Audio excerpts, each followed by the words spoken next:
croyait, après Kippour, avoir atteint le sommet de la révélation de la proximité d'Hachem avec son peuple, et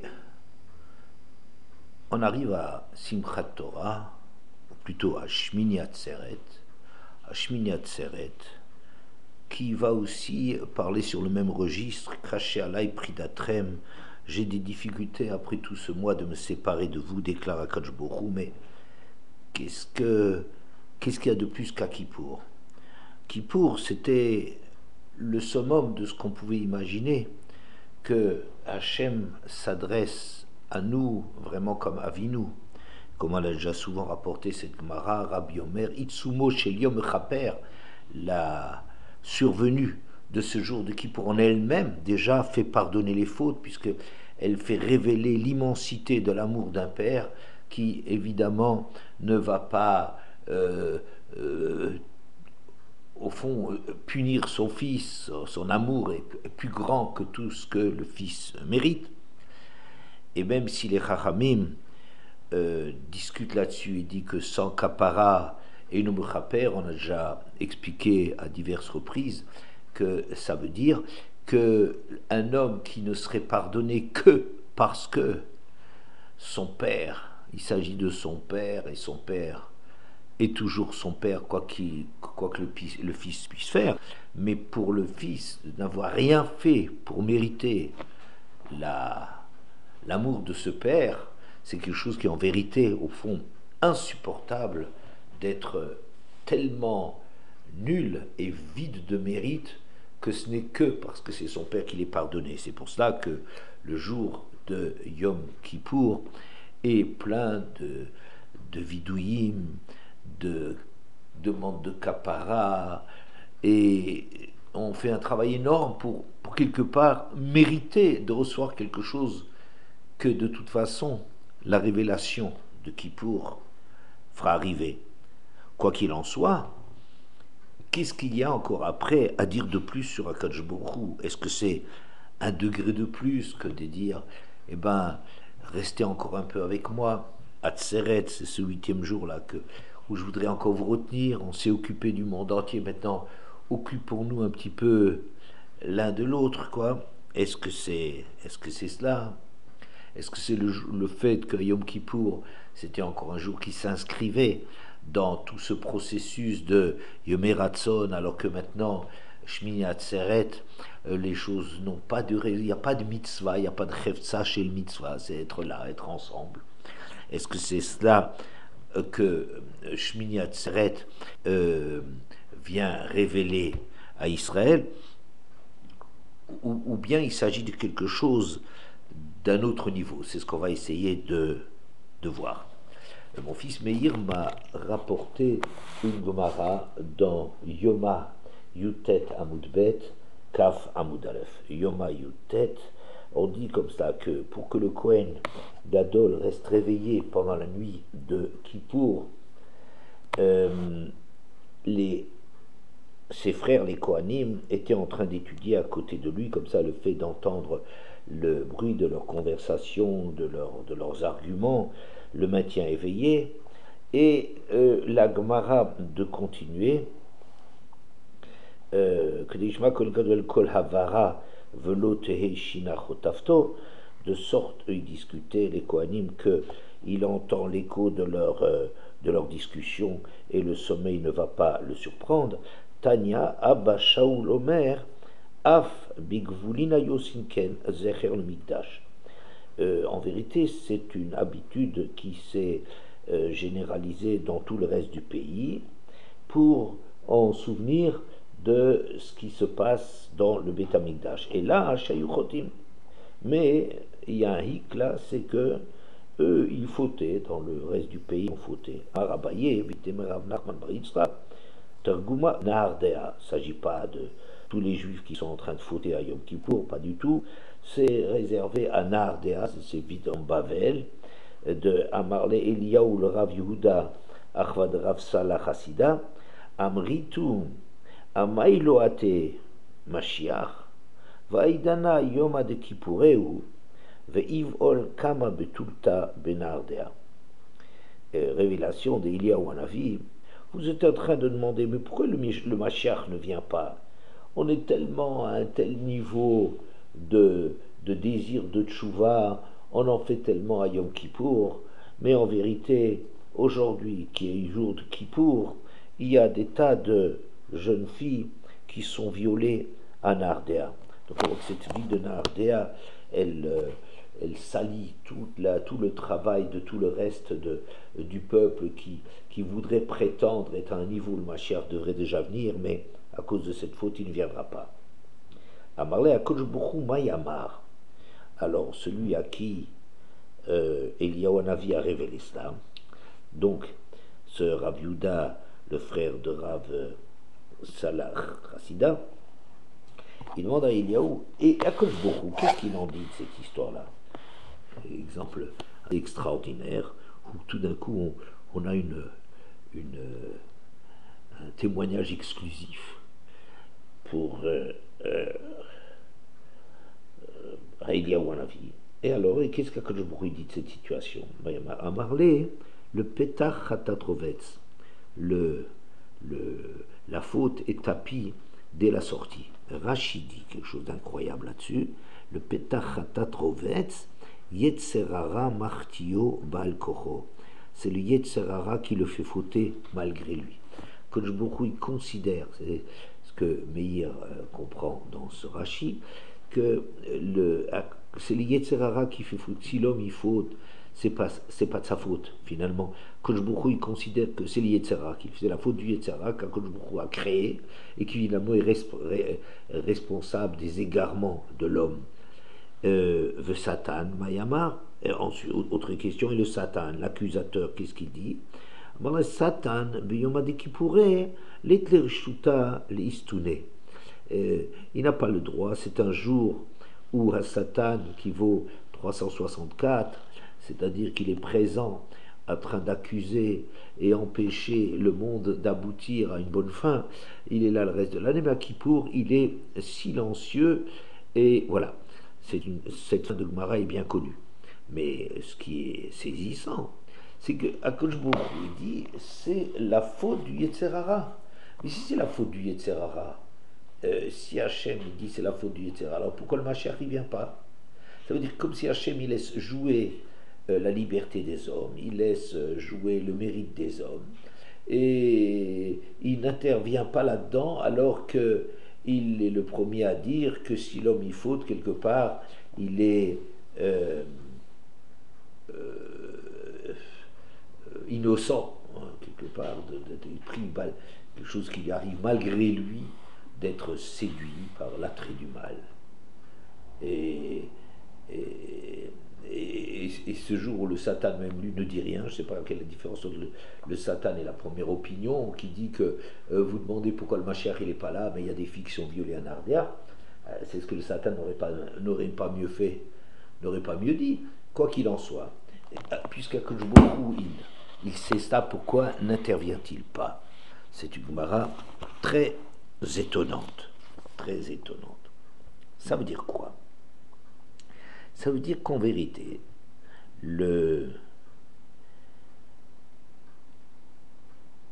monde est dirigé et fonctionne d'après le niveau de mérite des Bnei Israël. C'est ça le jugement qui pèse sur eux.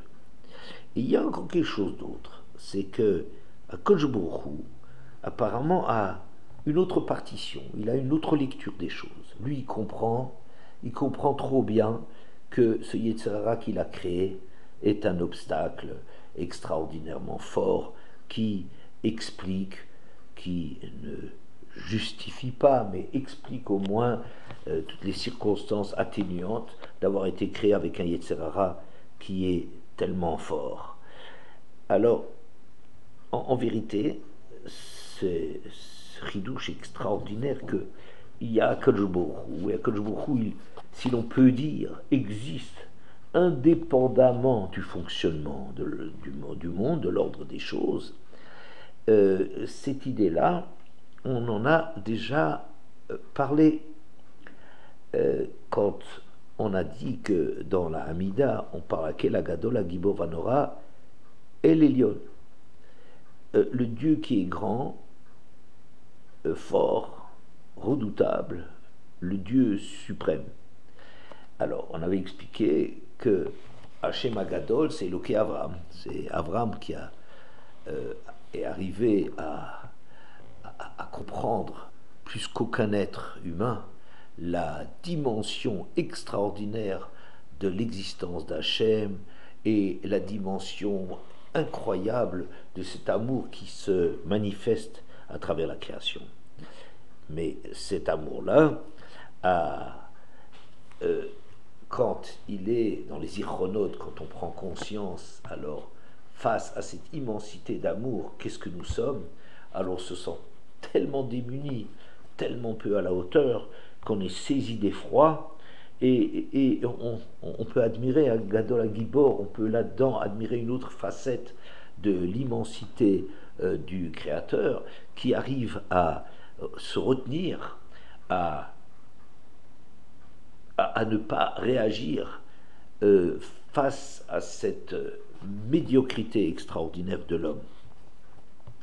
Et la conscience que nous sommes encore en vie devant un Dieu si extraordinaire, avec un niveau si médiocre, nous donne en retour une vision, une aura d'un Dieu qui est redoutable, un Dieu qui est tellement fort, qui nous dépasse tellement. C'est pas tellement la dimension d'immensité là qui nous dépasse, c'est la dimension du silence qu'il a, la maîtrise de lui-même, si l'on peut dire, d'Akadosh Baruch Hu, cette dimension-là qui est révélée et qui nous fait trembler, nous donne la chair de poule devant la grandeur d'Hachem. Mais ce qui est intéressant, on continue en disant quel Elion. On reprend quel Elion, comme quel Agadol Agibor, quel Elion, de nouveau le Dieu, comme s'il y a une nouvelle dimension, une dimension que Dieu est supérieur. Ça veut dire quelque chose qui est supérieur, ça veut dire que les choses ne se limitent pas au mérite et au travail et à la relation qu'il y a entre le Créateur et sa créature, mais qu'Hachem, de toute façon, il dépasse tout cela. Il est il est une nouvelle dimension, un Dieu encore tout à fait autre chose, qui est supérieur, quel que soit l'effroi qui peut nous saisir devant cette immensité bouleversante de l'attitude d'Akadosh Baruch Hu face à nous, mais il se situe encore à un autre niveau. Et c'est ça ce que l'on voudrait peut-être dire dans ce texte, que Akadosh Baruch Hu dit le Petach HaTratrovetz. D'accord, soit, le monde fonctionne suivant les mérites, le travail de chacun. Il est là pour que l'homme grandisse, pour que l'homme progresse, pour que l'homme surmonte, c'est vrai. Mais au fond, Akadosh Baruch Hu sait très bien que le travail de l'homme est surhumain, quasiment surhumain. Or, l'oladam chez l'onivra, c'est plus difficile de surmonter. Rares sont ceux qui arrivent à surmonter tout cela, mais ça ne joue pas. Ça ne joue pas en temps normal dans la relation avec Hachem. Et Hachem, bien qu'il sache que beaucoup de nos fautes sont liées à un Yetzer Hara malgré nous, eh bien, Hachem n'intervient pas là-dedans, mais il n'empêche, il n'en est pas moins vrai que c'est quel Elion, un Dieu qui est supérieur, sur lequel on n'a aucune prise. Cette idée-là, on peut la ramener sous différentes formes dans des textes, par exemple le Yerushalmi dans le deuxième Pérec de Makot, il nous dit Sha'alou la Chorma Choté Mahu Onsho, celui qui faute, quelle est sa punition? Amarle Chataim Tirdofra, les fauteurs, les fautifs, le mal qu'ils font les poursuit. Ça veut dire qu'ils doivent rendre compte pour le mal qu'ils font. Le mal qu'ils font va se retourner contre eux. Ils sont poursuivis par leurs mauvaises actions. Chaloulan voit, ils ont interrogé aussi la prophétie que Choté Mawonsho, comment punir quelqu'un qui a fauté? Amar Lahem, Chotema Wonsho, Amra Lahem, Hanefesh Achotat, Hitamut. C'est la personne qui a fauté qu'elle meurt. Amroula Kadjoubourou. Et alors à Kadjoubourou, ils ont demandé et comment est-ce qu'il faut agir devant la faute. Amalahem Yaset Tshuva, Vit Kaperlo. Qu'il fasse Tshuva, il lui sera pardonné. On voit ici que, du point de vue de la logique du monde, avec cette Midatadin qu'Hachem a insufflé dans l'homme, cette exigence de justice que l'homme porte en lui, s'il fallait être puni pour ses actes, ben, la chorma, la réflexion, il dit, c'est la faute que tu as faite, ben, on ne peut pas l'effacer. Tu es le produit de la faute et ton œuvre, et tu es le produit de cette faute. Et cette faute demande réparation. Et c'est normal de réparer, c'est logique, c'est la justice qui voudrait une chose pareille. On demandait aux Nevi'im, qui étaient les garants de la moralité du peuple, qu'en est-il? Nefesh Achotat Hitamut. Il y a la mort, quoi. Tu ne mérites pas de vivre, tu n'es pas au niveau de vivre, tu n'as pas justifié le fait qu'on t'a donné ce cadeau qui s'appelle la vie, eh bien tu meurs. On demande à Kadjbourou, il dit, fais tchouva. Ça veut dire qu'on a affaire ici avec une nouveauté, un chidouche extraordinaire de la tchouva, qui est quelque chose qui n'est pas de l'ordre des choses. La tchouva n'est pas normale que quand tu as commis certains actes, qu'on puisse les effacer, qu'on puisse revenir en arrière. C'est l'imagination qui voudrait qu'on puisse être pardonné, que c'est pas normal. Toute faute mérite réparation. C'est le tachumim, tu me le payeras, c'est normal qu'on le paye, c'est normal qu'on ait à payer. Que ce soit du point de vue de la réflexion, de l'intelligence, il nous dit, la réflexion, il te dit, c'est mida que neged mida, tu as fait du mal, le mal il est contre toi. Tu as la moralité, l'exigence de moralité que les Nevi'im représentent le long de l'histoire, au long de l'histoire, tu as fauté, qu'est-ce que tu veux, tu n'as aucun mérite, si tu n'as pas de mérite, qu'est-ce que tu veux que je te donne? Que il vient comme s'il vient d'un autre monde. Il vient d'un monde qui n'est pas le monde d'une certaine logique, d'une certaine justice, qui est une mida avec laquelle l'homme vient au monde. Alors, donc, je voudrais dire là-dessus que la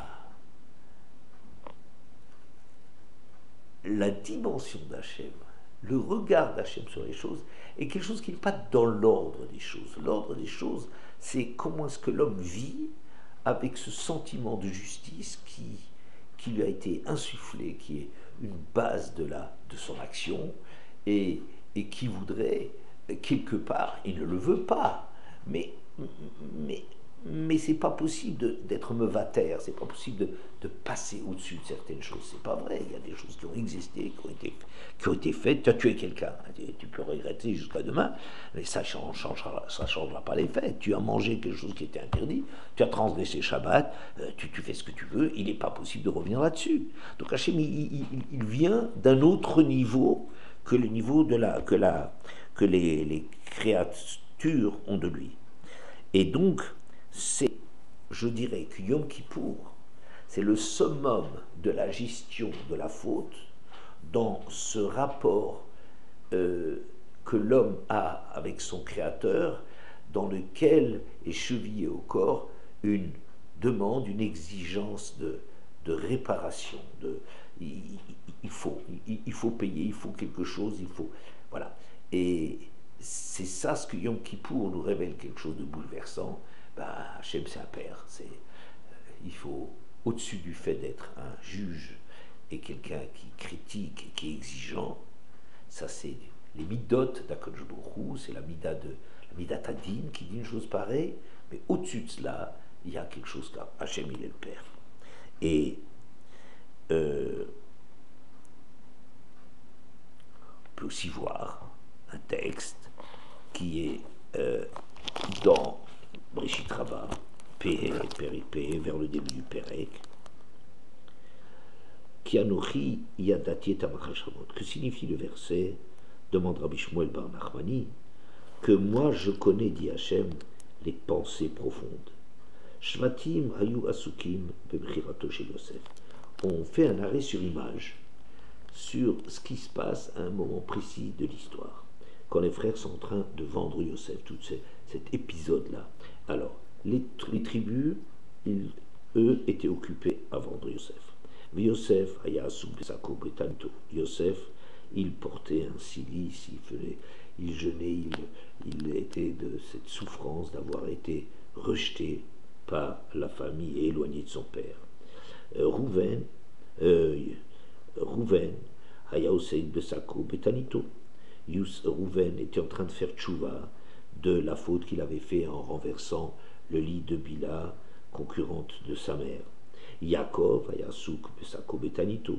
Yaakov portait le deuil de ce Yosef qui a été vendu, son fils chéri. Yuda, Yasouk Likarloisha.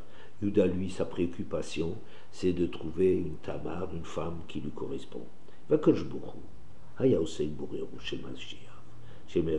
qu'Akadosh Baruch Hu, lui, son occupation, c'est de créer la lumière du Mashiach. C'est-à-dire qu'à travers cette vie où chacun est préoccupé de sa perception, de son monde à lui, de ses problèmes, eh bien, Akadosh Baruch Hu est en train de tisser tout le canevas de l'histoire. Qu'est-ce qui va amener l'amour de Yosef pour son père, la fraternité qui est chez lui, les regrets des frères, chacun, le fait qu'il va descendre en Égypte et leur préparer le terrain, parce que c'est sa préoccupation profonde.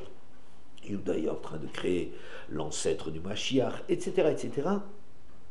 Là où chacun vit dans son propre monde, eh bien, il y a au-dessus, il y a Akadosh Baruch Hu, il y a Osek, il fait ces calculs-là, qui sont au-dessus de la perception humaine.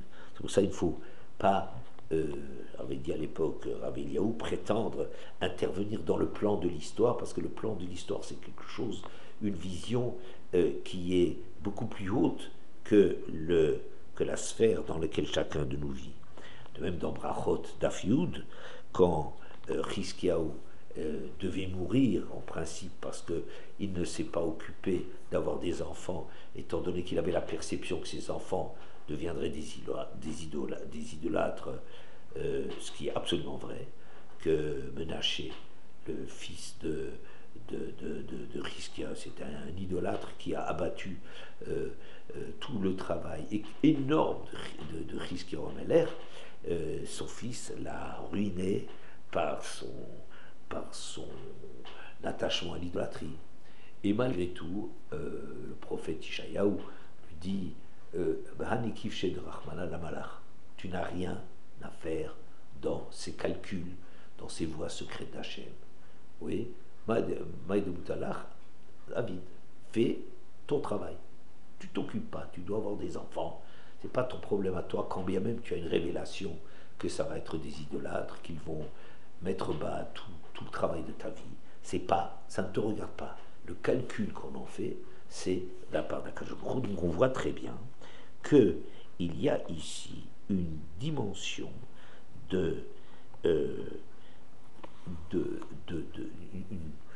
une révélation que Hachem, en vérité, en temps normal, laisse, et jusqu'à y compris la révélation fulgurante de Yom Kippour, il fait jouer un certain monde, une certaine relation que l'homme a, où l'homme aussi découvre qu'Hachem n'est pas seulement un juge, mais c'est avant tout un père.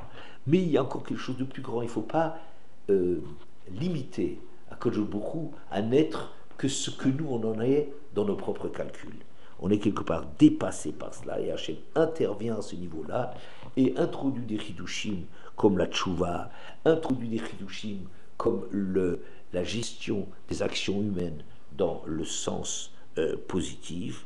Et c'est ça, me semble-t-il, le chidouche de Shmini Atzeret. Shmini Atzeret, de dire que Shmini Atzeret, ce n'est plus déjà une fête dans laquelle il y a une avoda, ça y est, on a dépassé cela, maintenant on reste ensemble, c'est quelque part se réjouir qu'il y a un Hachem au-dessus, qu'Hachem n'est pas limité par notre vision, parce que nous, même si on a des grandes perceptions très profondes, très fines, du rôle d'Akadosh Baruch Hu, mais Akadosh Baruch Hu, il est encore Elyon, il est tout à fait encore à un autre niveau. Et c'est peut-être pour cela, je pense, que ce Shmini Atzeret a une place assez ambivalente, d'être à la fois la fin de Sukkot et d'être une fête indépendante. Ça veut dire, d'un côté, ça s'inscrit après tout le travail qui a abouti à Yom Kippour et à Sukkot.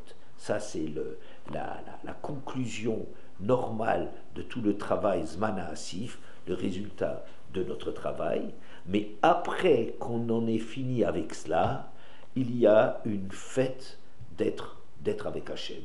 Et sans prétendre comprendre, sans en tirer des leçons, et de reconnaître qu'Hachem a un autre calcul, a d'autres calculs. On n'est pas réduit à ce que nous pensons de nous-mêmes, sur nous-mêmes, mais il y a encore une dimension tellement extraordinaire de révélation, mais il faut qu'on attende que l'histoire nous révèle, les secrets de l'histoire nous révèlent l'aboutissement, le mot de la fin qui nous dira tout. De ce point de vue-là, Shmini Atzeret s'inscrit dans la continuation de Sukkot, Rosh Hashanah, Kippour, Sukkot, mais en même temps, c'est une fête Bifnei Atzma, c'est d'une autre dimension, c'est Kel Elyon qui n'a plus rien à faire avec Gadol, Gibor, Venora.